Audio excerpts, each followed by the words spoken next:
নমস্কাৰ ছাত্ৰ ছাত্ৰীসকল পুনৰ আজি তোমালোকৰ মাজলৈ মই লৈ আহিছোঁ নৱম শ্ৰেণীৰ অধ্যায় 3টোৰ অণু আৰু পৰমাণুৰ বিষয়ে আলোচনা কৰিবলৈ। অণু আৰু পৰমাণু আমি ইতিমধ্যে পাইছোঁ, ইয়াৰ আগৰ পাঠ দুটা দিয়া হৈছিল। আজি আমি আলোচনা কৰিম তোমালোকৰ পাঠত থকা এই পৰমাণুবোৰনো কিদৰে থাকে এই বিষয়ে আলোচনা কৰিম। পৰমাণুবোৰ কিদৰে থাকে অৰ্থাৎ আমাৰ চাৰিওফালে যিবোৰ আমি পদাৰ্থ দেখা পাওঁ বা যিবোৰ যাক আমি বস্তু বুলি কওঁ, ইয়াতনো পৰমাণুবোৰ কেনেকৈ থাকে। আমি যদি ভাবোঁ, আমি চাওঁ বা গৱেষণা কৰোঁ, তেতিয়া দেখা পাওঁ এই পৰমাণুবিলাকৰ বেছিভাগেই স্বাধীন হৈ থাকিব নোৱাৰে, অৰ্থাৎ পৰমাণুবোৰ অকলে থাকিব নোৱাৰে, অৰ্থাৎ মৌলৰ পৰমাণুবোৰ অকলে থাকিব নোৱাৰে। সেয়ে মই ইয়াত লিখিছোঁ পৰমাণুবোৰ কিদৰে থাকে। আমি পাইছোঁ অধিকাংশ মৌলৰে পৰমাণুবোৰ স্বাধীনভাৱে থাকিব নোৱাৰে। মৌলবোৰ স্বাধীনভাৱে থাকিব নোৱাৰে মানে, যেনে মই এটা হাইড্ৰজেন বুলি লিখিছোঁ, এটা মৌল। এই হাইড্ৰজেনটো সি অকলে থাকিব নোৱাৰে, ই কাৰোবাৰ লগত লগ লাগিহে থাকে। যেনে আমি পাইছোঁ পানী বুলি কোৱাৰ লগে লগে H2, চা ইয়াত অক্সিজেনৰ লগত হাইড্ৰজেন লগ লাগি আছে। এনেধৰণে বেছিভাগ আমি পাইছোঁ মৌলৰে পৰমাণুবিলাক আন পৰমাণুৰ লগত লগ লাগি সি যৌগ গঠন কৰি থাকে, অৰ্থাৎ সি অকলে থাকিব নোৱাৰে। দ্বিতীয়তে পৰমাণুবোৰ অণু আৰু আয়ন গঠন কৰে। পৰমাণুবোৰে আমি অলপ আগতে পালোঁ সি অকলে থাকিব নোৱাৰে, সি কেনেকৈ থাকে তেনেহ'লে পৰমাণুবোৰে অণু গঠন কৰি থাকে। যেনে হাইড্ৰজেন পৰমাণুটো অকলে থাকিব নোৱাৰে, এই হাইড্ৰজেনেৰে লগ লাগি মিছন কি হয় অণু হিচাপত কিন্তু থাকিব পাৰে। হাইড্ৰজেন অণু, হাইড্ৰজেন লগ লাগি হাইড্ৰজেন অণু গঠন কৰিব পাৰে। যেনে বেলেগ বেলেগ বিভিন্ন ধৰণৰ মৌল আছে, যেনে অক্সিজেন, এইটো এটা পৰমাণু, আন এটা অক্সিজেন পৰমাণু লগ লাগি অক্সিজেন অণু হৈ থাকিব পাৰে। যেনে ক্লৰিন প্লাছ ক্লৰিন, ক্লৰিনৰ লগত ক্লৰিন লগ হৈ ক্লৰিন অণু হিচাপত থাকিব পাৰে। এনেধৰণে কিছুমানে আকৌ এইবিলাক হ'ল অণু হিচাপত কি হয় পৰমাণুবোৰ থাকে। তেনেহ'লে আমি এটা গম পালোঁ পৰমাণুবিলাক অণু হিচাপে থাকে। আৰু কিছুমানে কি হয় আয়ন গঠন কৰে। যেনে মই যদি কওঁ এতিয়া ছ'ডিয়াম ক্লৰাইড, ইয়াত চা এই এটা মৌলৰ পৰমাণু, এই এটা পৰমাণু, কিন্তু ই এনেধৰণে এটা যৌগ গঠন কৰে, ইয়াত আয়ন থাকে, যেনে ছ'ডিয়াম আয়ন, আৰু এই ক্লৰিনটো ক্লৰিন আয়ন। এনেধৰণে আয়ন গঠন কৰি থাকে। তাৰমানে আমি বুজি পালোঁ পৰমাণুবিলাকে কিছুমানে অণু গঠন কৰে আৰু কিছুমানে আয়ন গঠন কৰি থাকে। তাৰমানে ইয়াত যে আছিল পৰমাণুবোৰ কিদৰে থাকিব পাৰে, আমি বুজি পালোঁ মৌলৰ পৰমাণুবোৰ স্বাধীনভাৱে অকলে থাকিব নোৱাৰে। তেনেহ'লে কি হৈ থাকে, পৰমাণুবোৰ অণু গঠন কৰি থাকে আৰু কিছুমানে আয়ন গঠন কৰিও কিন্তু যৌগ গঠন কৰে।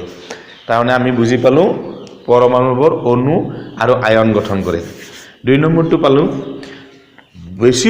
বহু সংখ্যক অণু আৰু আয়ন একেলগে লগ হৈ পদাৰ্থ গঠন হয়, যাক আমি দেখোঁ, অনুভৱ কৰোঁ বা স্পৰ্শ কৰিব পাৰোঁ। ইয়াতে আকৌ কৈছে কি এই পৰমাণুবিলাকে আমি এটা পালোঁ আমি অণুবিলাক অণু হৈ থাকিল, কিছুমানে আকৌ আয়নবিলাক লগ লাগি যৌগ গঠন কৰে। যেনে মই অলপ আগতে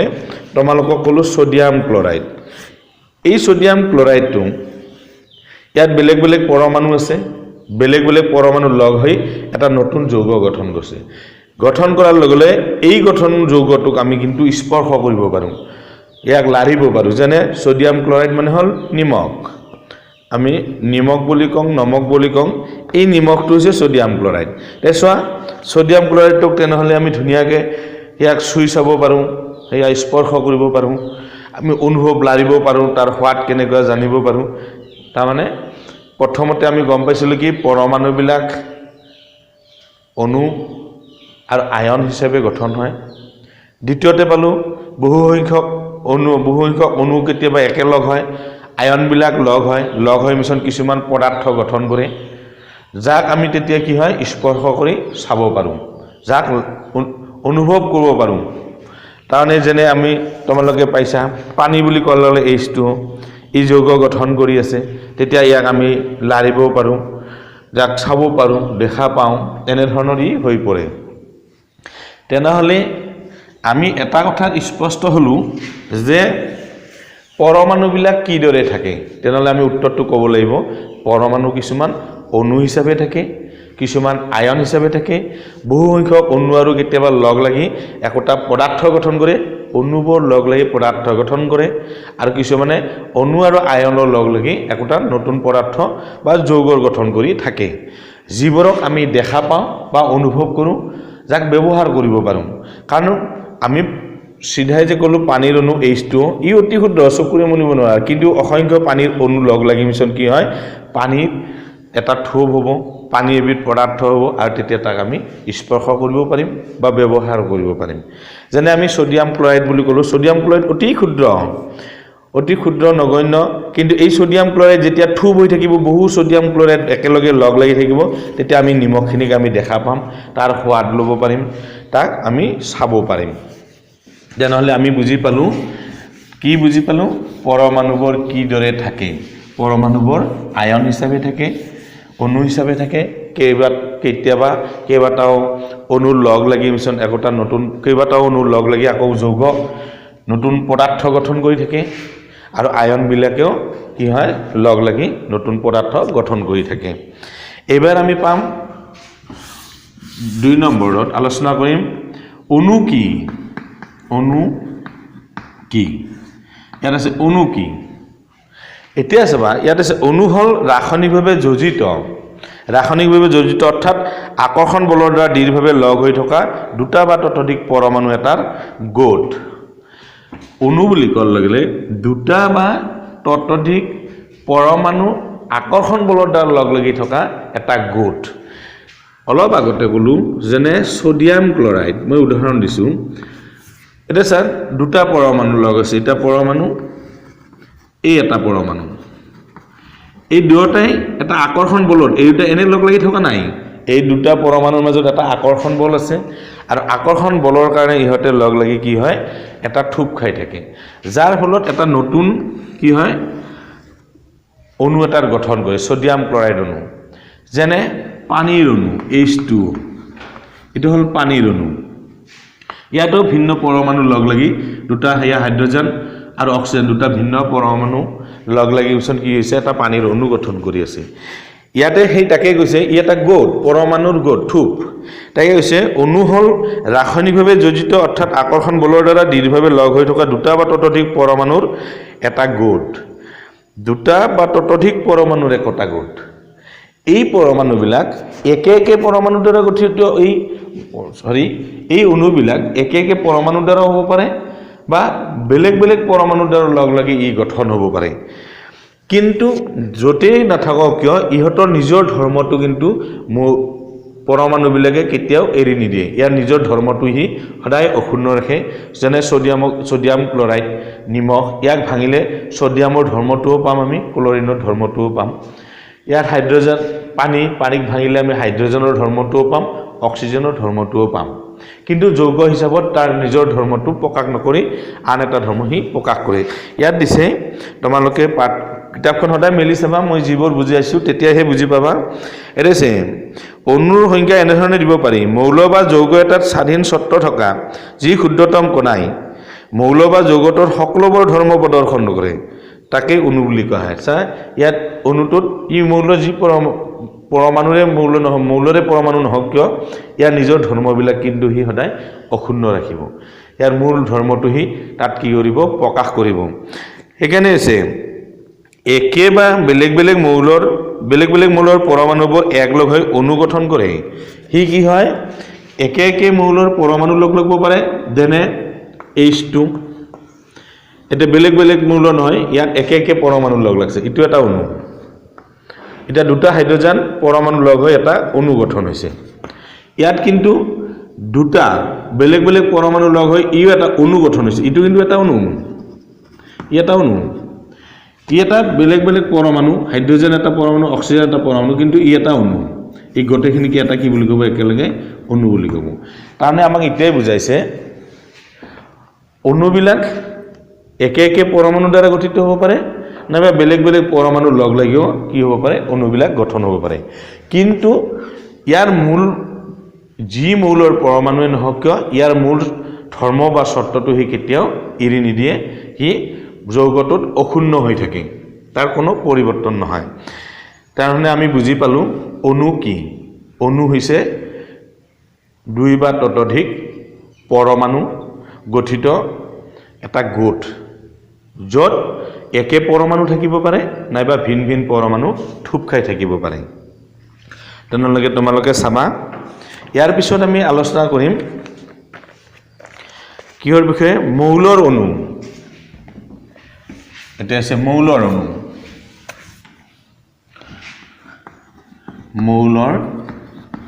মৌলৰ অণুনো কি এবাৰ মৌলৰ অণু কি মৌল এটাৰ অণুবোৰ একে ধৰণৰ পৰমাণুৰে গঠিত মৌলৰ অণু বুলি ক'লে একে ধৰণৰ পৰমাণুৰে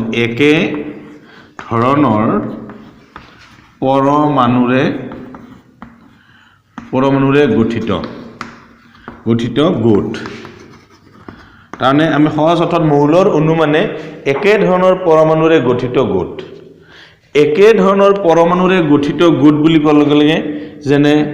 H2 Cl2 ক্লোৰিন যেনে হাইড্ৰোজেন অণু ক্লোৰিন অণু আৰু এই ক্লোৰিন একে পৰমাণুৰে দুটা হাইড্ৰোজেন লগ লাগি হাইড্ৰোজেন অণু হৈছে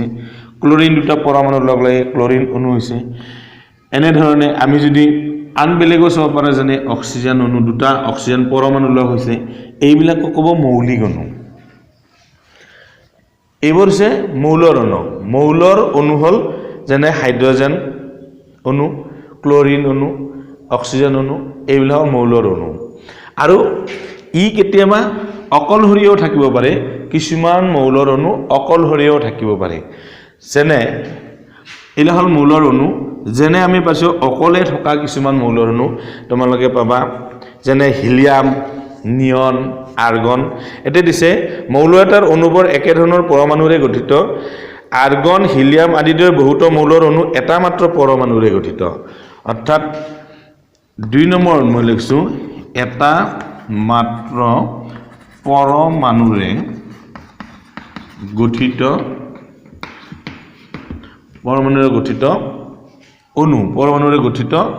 মৌলৰ অণু এটা মাত্ৰ পৰমাণুৰে গঠিত মৌলৰ অণুৰ উদাহৰণ যেনে আৰ্গন AR সংকেতাৰ AR আৰ্গন যেনে হিলিয়াম তেনেকৈ নিয়ন আছে ইয়াত নিয়ন এনি এইবিলাক নিষ্ক্ৰিয় গেছ তোমালোকে পিছত পাবা এইবিলাক এটা পৰমাণু লৈয়ে এটা মৌলৰ অণু গঠন হৈছে এটা মাত্ৰ পৰমাণুৰে গঠিত মৌলৰ অণুৰ কিছুমানৰ উদাহৰণ আৰ্গন হিলিয়াম নিয়ন আহিব পাৰে কেতিয়াবা পৰীক্ষাত এটা মাত্ৰ পৰমাণুৰে গঠিত মৌলৰ অণুৰ উদাহৰণ দিয়া ইয়াতে চাবা একে ধৰণৰ পৰমাণুৰে গঠিত গোট এটাক কি বুলি কয় মৌলৰ অণু একে ধৰণৰ পৰমাণুৰে গঠিত গোট এটাক মৌলৰ অণু বোলে উদাহৰণ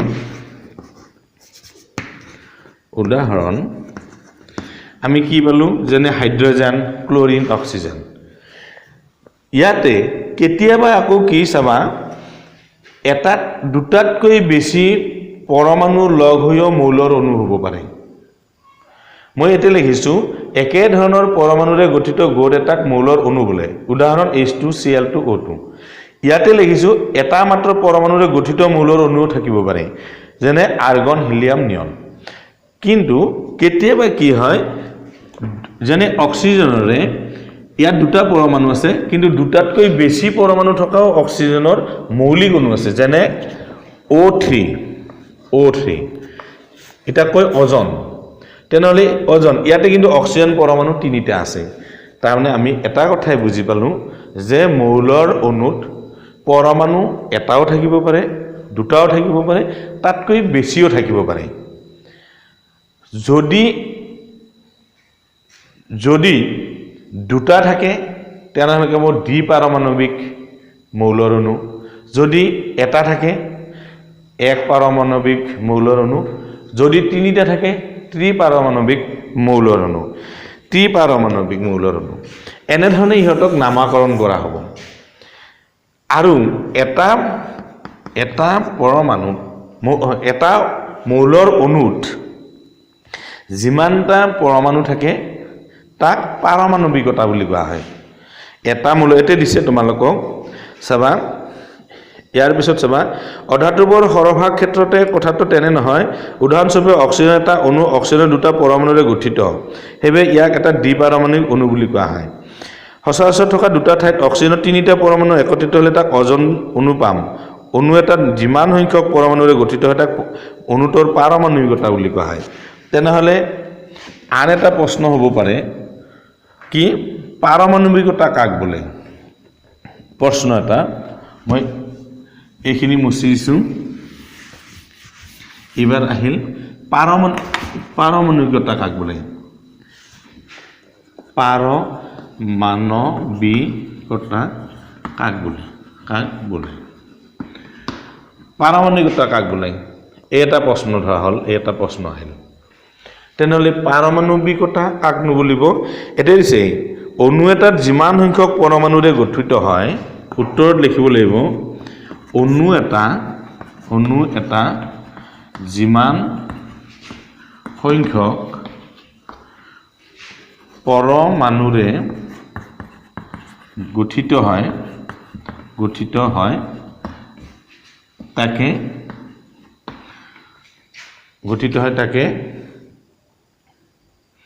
তাকে অণুটোৰ পাৰমাণৱিকতা বুলি কোৱা হয়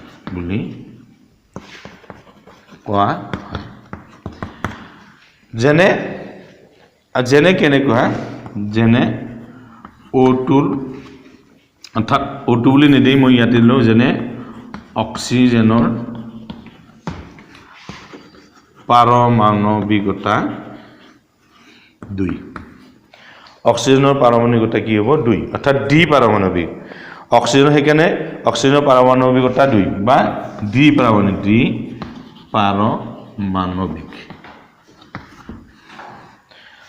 কাৰণ অক্সিজেন যেতিয়া অণু হিচাপে থাকিব অক্সিজেন তেতিয়া ইয়াৰ পাৰমাণৱিকতাটো হ'ব কিমান 2 তা আমি কি পালোঁ ইয়াতে ভালকে চাবা মৌলৰ অণুত আমি কি পাইছোঁ যে মৌলৰ অণুত আমি পালোঁ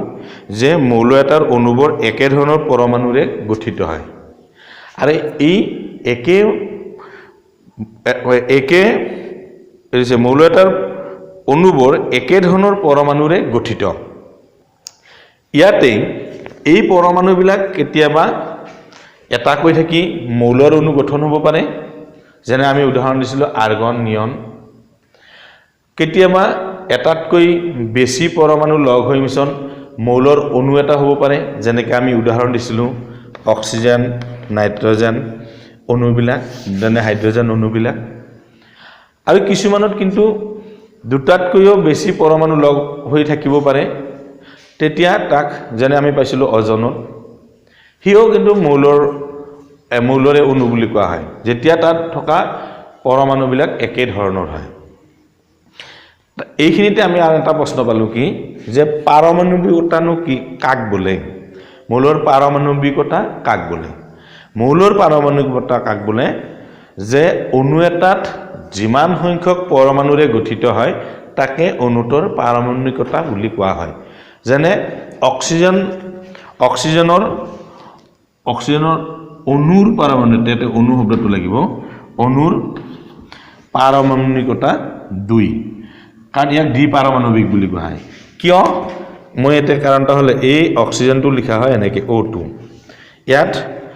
এই যে 2টো লেখা হৈছে ই হৈছে তাৰ পাৰমাণৱিক দুটা অক্সিজেন মৌলৰ অণুত দুটা পৰমাণু লগ হৈ আছে মূল কথাটো হ'ল এতিয়া চাবা ইয়াতে তোমালোকক কেইটামান মৌলৰ পাৰমাণৱিকতাৰ তালিকা এখন দিয়া আছে ইয়াত কি দিছে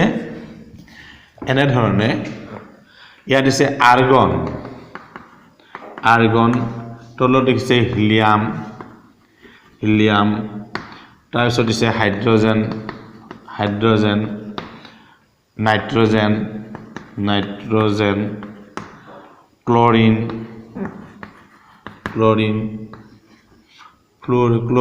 ফসফৰাছ, সালফাৰ। ইয়াত এটা হৈছে মৌলৰ নাম আৰু ইয়াত আছে পাৰমাণবিকতা।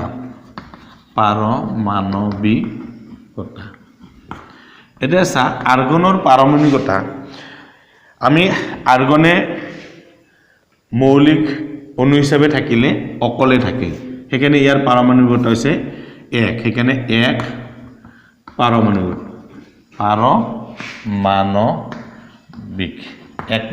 বুলি কোৱা হয়। হিলিয়ামে অকলে থাকে, তাকো কি ক'ব 1 পাৰমাণবিক, কাৰণ ইয়াৰ গঠনত আমি আৰ্গনত পাইছিলোঁ Ar অকলে থাকে, হিলিয়ামত পাইছিলোঁ He হিলিয়াম। হাইড্ৰজেনে কিন্তু H2, হাইড্ৰজেনৰ মৌলিক অণুটো হৈছে H2। ইয়াতে কেইটা হাইড্ৰজেন একেলগে থাকে? 2টা, সেইকাৰণে এটা ডি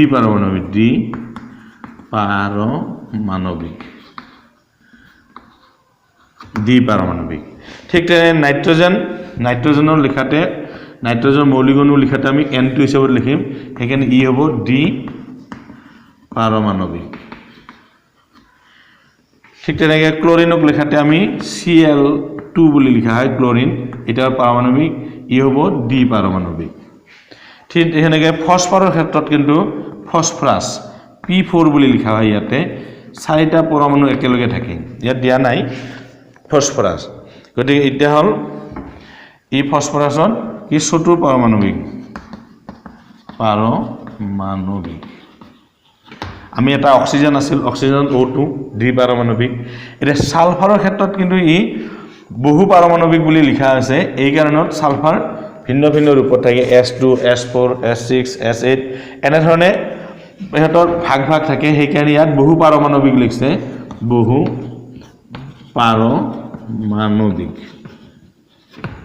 পাৰমাণবিক বুলি লিখা আছে, কাৰণ সালফাৰত S2, S4, S6, S8 এনেধৰণৰ বিভিন্ন ৰূপ থাকে, আৰু সেই বিভিন্ন কেতিয়াবা থুপ খাই থাকে, সেইকাৰণে ইয়াতে পৰমাণু যেহেতু ভিন থাকে, সেইকাৰণে ইয়াক বহু পাৰমাণবিক বুলি কোৱা হয়। তাৰমানে আমি কি বুজি পালোঁ? মৌলৰ অণুবিলাকত আমি এটা কথাই বুজি পালোঁ যে মৌলৰ যিবিলাক অণু আছে একেধৰণৰ পৰমাণুৰে গঠিত। এই পৰমাণুবোৰ মাত্ৰ এটা পৰমাণুৰ দ্বাৰাই গঠিত হ'ব পাৰে, যেনে হিলিয়াম আৰু আৰ্গনৰ ক্ষেত্ৰত আমি পালোঁ, সেইকাৰণে 1 পাৰমাণবিক। কিছুমানৰ ক্ষেত্ৰত 2টা পৰমাণু লগ হৈ মিশ্ৰণ মৌলৰ অণুটো গঠন হয়,